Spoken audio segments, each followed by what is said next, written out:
عید والے دن Saddam Hussein کی پھانسی کے بعد ان کے بیٹیوں کو امریکی فوجیوں نے کیا کچھ کرنے پر مجبور کیا؟ کیا آپ جانتے ہیں صدام حسین کے 24 لیٹر خون سے لکھا ہوا قرآن مجید کا نسخہ اب کہاں ہے؟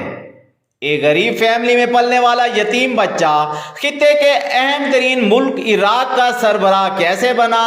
صدر صدام کا آخر کیا قصور تھا کہ اسے عید الاضحیٰ کے روز سولی پر لٹکا دیا گیا؟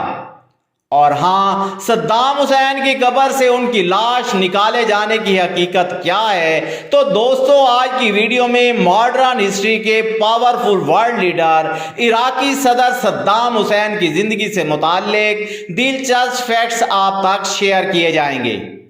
آپ دیکھ رہے ہیں اردو الرٹس اور میں ہوں ڈاکٹر عرفان عزیز۔ میرے انسٹا اکاؤنٹ کا لنک آپ کو ڈسکرپشن میں مل جائے گا۔ اور ہاں، آپ مجھے کمنٹ سیکشن میں اپنی فیڈ بیک سے آگاہ کریں۔ میں نہ صرف آپ کے کمنٹس کو پڑھوں گا بلکہ آپ کے کمنٹس کا رپلائی بھی کروں گا۔ صدر صدام حسین کے اپنے ہم عصر عالمی رہنماؤں کے ساتھ بہت خوب بنتی تھی۔ وہ کیوبا کے انقلابی لیڈر فیڈرل کاسٹرو کی کمپنی کو بہت انجوائے کیا کرتے تھے۔ کم لوگ جانتے ہیں کہ فیڈرل کاسٹرو وہی تھے جنہوں نے صدر صدام حسین کو سگار پینے کی عادت ڈالی تھی۔ صدام حسین کے سگار خصوصی طور پر ہوانا سے آتے تھے اور مشروبات فرانس کی کمپنیاں بناتی تھیں۔ ان کے کپڑوں کا ناپ لینے کے لیے ٹیلر لندن سے آتا تھا اور کپڑے دھونے کے لیے بغداد میں رائل واشنگ سینٹر بنایا گیا تھا، جس کے دھوبی کو اعزازی کرنل کا رینک دیا گیا۔ صدام حسین عراق کا وہ حکمران تھا جو درجنوں محلات، ہزاروں قیمتی سوٹوں، سینکڑوں جوتوں، ہزاروں خوشبو کی بوتلوں اور لاتعداد قیمتی گاڑیوں کے مالک تھے۔ انہوں نے اپنی مونچھیں رنگنے کے لیے کئی ماہرین کی ٹیم رکھی ہوئی تھی۔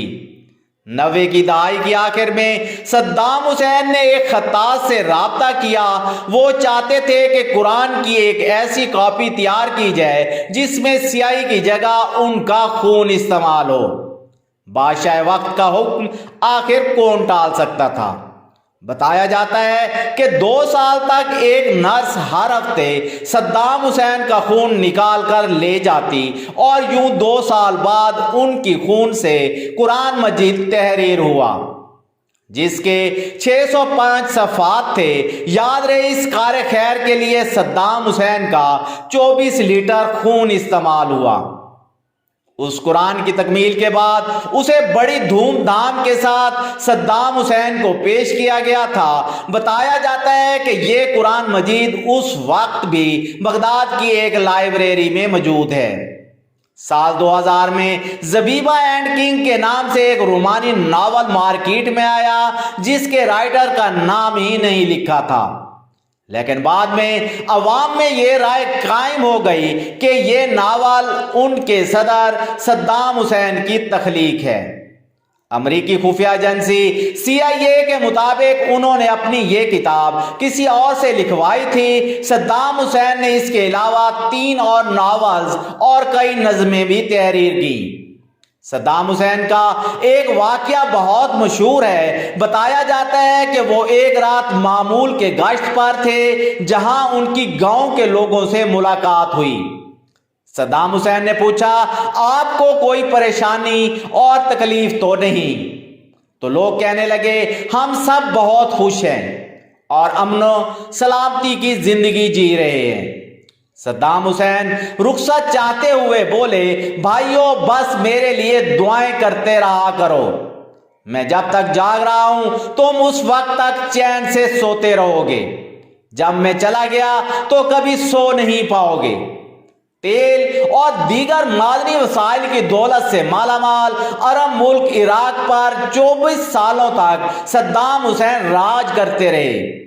یورپی مورخین کے مطابق اسٹیج پر سگار پیتے نظر آنے والے صدام حسین نے اپنے تمام مخالفین کو چن چن کر نشانہ بنایا۔ اس دور میں عراق میں اگر کوئی سیاسی نظریہ بچا تو وہ صدام ازم تھا۔ صدام حسین کو جب کسی پر بغاوت کرنے کا شک گزرتا تو وہ اسے فوراً ہی مروا دیا جاتا۔ دوستو، آپ نے صدام حسین کو تصاویر میں فوجی سٹائل کے لباس پہنے دیکھا ہوگا، اور شاید آپ یہ سمجھتے ہوں کہ کئی دوسرے عرب ممالک کی طرح صدام بھی فوجی آمر ہوں گے، لیکن یہ بات سراسر غلط ہے، کیونکہ صدام کبھی بھی فوج میں نہیں رہے۔ ایک طویل عرصے تک امریکہ کی آنکھ کا تارا رہنے والے صدام حسین گزرتے وقت کے ساتھ ساتھ امریکہ بہادر کی آنکھوں میں کھٹکنے لگے۔ عراق پر جوہری ہتھیاروں کی تیاری کا الزام لگا کر مارچ 2003 میں حملہ کر دیا گیا۔ عراقی دارالحکومت بغداد کا محاصرہ کر لیا گیا۔ صدر صدام کے دونوں بیٹوں کو شمالی شہر موصل میں حملہ کر کے قتل کر دیا گیا۔ صدر صدام کچھ عرصے تک روح پوش رہے، بالآخر انہیں 13 دسمبر 2003 کے روز گرفتار کر لیا گیا۔ صدام حسین نے گرفتاری کے بعد عدالت عالیہ کو یہ درخواست کی تھی کہ اسے قید کے دوران نہ تو کپڑے دھونے اور نہ ہی سگریٹ پینے کی اجازت ہے، اور تو اور انہیں پچھلے 2 سال سے جوتوں کا صرف ایک جوڑا دیا گیا ہے جو کب کا پھٹ چکا ہے۔ خیر، عدالت نے یہ سارے مطالبات منظور کر لیے اور یوں جوتوں کے نئے جوڑے فراہم کرنے کے ساتھ ساتھ جیل کے اندر کپڑے دھونے اور سگریٹ پینے کی اجازت بھی دے دی گئی۔ صدام حسین کی ڈیوٹی پر مامور امریکی اہلکاروں میں سے ایک نے بتایا کہ عراقی صدر اپنے آخری دنوں میں امریکی سنگر میری جے بلاج کے گانے سنتے تھے۔ وہ اپنی قیمتی ایکسرسائز بائک پر سوار ہو کر ورزش کیا کرتے۔ میٹھا کھانا انہیں پسند تھا اور ان کے دسترخوان پر مزے مزے کے کھانے ہوتے تھے۔ صدام حسین کو عدالتی ٹرائل کے بعد پھانسی کی سزا سنا دی گئی۔ 30 دسمبر 2006 کو عید الاضحیٰ کے روز صدام حسین کو صبح 3 بجے اٹھایا گیا، گلے میں پھندا ڈالا گیا تو انہوں نے کلمہ طیبہ پڑھنا شروع کیا اور پھر اگلے ہی لمحے انہیں پھانسی دے دی گئی۔ صدام حسین شاید دنیا کے وہ اکلوتے ورلڈ لیڈر تھے جن کی پھانسی کو لائیو پوری دنیا میں ٹیلی کاسٹ کیا گیا۔ جب صدام حسین کو پھانسی دینے کے اہلکاروں کے سپرد کیا جا رہا تھا تو ان کے تمام محافظوں کی آنکھوں میں آنسو تھے۔ ایک فوجی اہلکار نے بتایا تھا کہ ہم نے صدام کو کبھی بھی نفسیاتی مریض اور قاتل کے طور پر نہیں دیکھا، ہم اسے گریڈ فادر کے طور پر دیکھتے تھے۔ یاد رہے، عراق کے سابق صدر صدام کو اپنے 148 مخالفین کے قتل کے جرم میں سزا سنا دی گئی تھی۔ جہاں اہل سنت طبقہ میں صدام حسین کے لیے ہمدردی اور محبت پائی جاتی تھی تو وہی شیعہ کمیونٹی کے وہ سب سے بڑے ویلن تھے۔ یہی وجہ تھی کہ جب صدام کو پھانسی دے دی گئی اور ان کی لاش کو باہر لایا گیا تو باہر موجود ہجوم میں شامل لوگوں نے ان پر تھوکنا شروع کر دیا اور انہیں گالیاں دینے لگے۔ پھانسی کے بعد صدام حسین کی دونوں بیٹیاں انڈر گراؤنڈ ہو گئیں۔ بتایا جاتا ہے کہ رانا اور رغبت حسین دونوں بہنیں بغداد سے دور ایک چھوٹے سے گاؤں میں پناہ لینے پر مجبور ہوئیں۔ اس گاؤں کو نہ تو کوئی پختہ سڑک جاتی تھی اور نہ ہی ان کے گھر میں بجلی اور پانی کی سہولت میسر تھی۔ ایسا بتایا جاتا ہے کہ جب صدام حسین کی پھانسی کے بعد ان کی باڈی کو ان کی اہلیہ کو دکھایا گیا تو اس نے صدام حسین کی کمر پر بنے ٹیٹو کی وجہ سے اس ڈیڈ باڈی کو صدام حسین کی ڈیڈ باڈی ماننے سے یکسر انکار کر دیا تھا۔ ویسے عقل یہ ماننے سے قاصر ہے کہ ایک اسلامی ملک کا کٹر نظریات رکھنے والا لیڈر کبھی اپنے جسم پر کوئی ٹیٹو بھی بنوا سکتا ہے۔ صدام حسین خود تو بہادر تھے ہی، لیکن ان کا 14 سال کا پوتا مصطفیٰ حسین بھی دنیا میں ہمت اور جواں مردی کی علامت سمجھا جاتا ہے۔ عراق پر امریکی در اندازی کے بعد مصطفیٰ حسین نے امریکی فوجیوں پر فائرنگ کی اور ان کی پیش قدمی کو روکے رکھا۔ 14 سال کے معصوم بچے کے سامنے اس کے والد اور چچا کی لاشیں پڑی تھیں۔ اس نے اپنی رائفل سے 1 درجن سے زیادہ امریکی فوجیوں کو موت کے گھاٹ اتار دیا اور مسلسل 6 گھنٹوں تک سپر پاور امریکہ سے لڑتا رہا۔ بالآخر شہادت خود اس کا مقدر بنی۔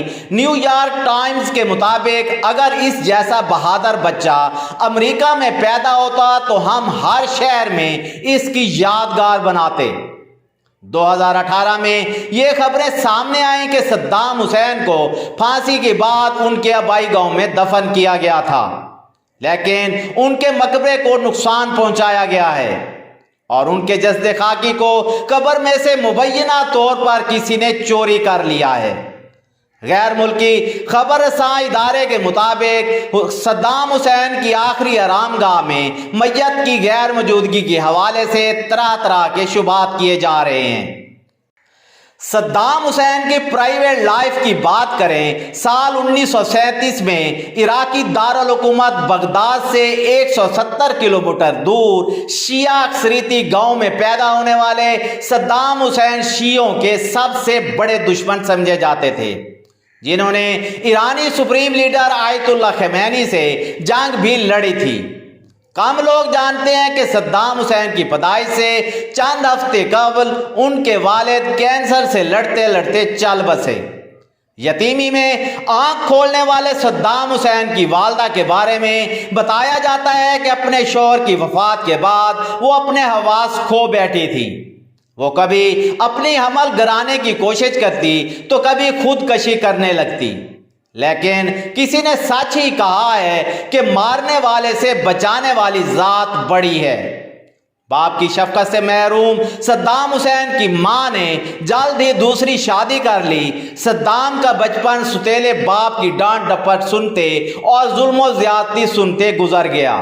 ستیلے والد کے برے برتاؤ کی وجہ سے صدام کی زندگی اجیرن ہو چکی تھی۔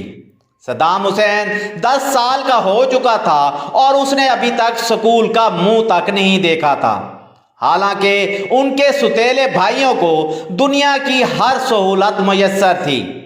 اپنے ستیلے والد کے ظلم و ستم سے تنگ آ کر ننھے صدام نے ایک روز گھر سے بھاگنے کا پلان بنایا اور وہ بغداد میں اپنے ماموں خیر اللہ کے پاس آ کر رہنے لگے۔ ماموں جان نے اپنے یتیم بھانجے کو سینے سے لگایا اور اسے اپنے بچوں کی طرح شفقت سے پالا۔ بعد میں ماموں نے صدام حسین کو اپنی بیٹی کا رشتہ بھی دیا۔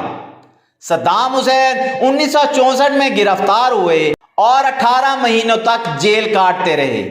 ایک روز وہ جیل سے فرار ہونے میں کامیاب ہو گئے۔ یوں وہ 3 مہینے تک شام میں جلا وطن کی زندگی گزارتے رہے، جبکہ 2.5 سال تک مصر میں بھی رہے۔ صدام حسین پاور میں آئے تو انہوں نے اپنے ماموں اور سسر کے احسانات کا بدلہ چکاتے ہوئے انہیں کیپٹل سٹی بغداد کا میئر بنا دیا اور ان کے بیٹے عدنان خیر اللہ کو وزیر دفاع کا قلمدان سونپا۔ میں امید کرتا ہوں کہ یہ ویڈیو آپ کو پسند آئی ہوگی۔ ویڈیو کو لائک کریں، شیئر کریں، اردو الرٹس کو لازمی سبسکرائب کر لیں اور ہماری ویڈیوز دیکھتے رہیں۔ اللہ حامی و ناصر۔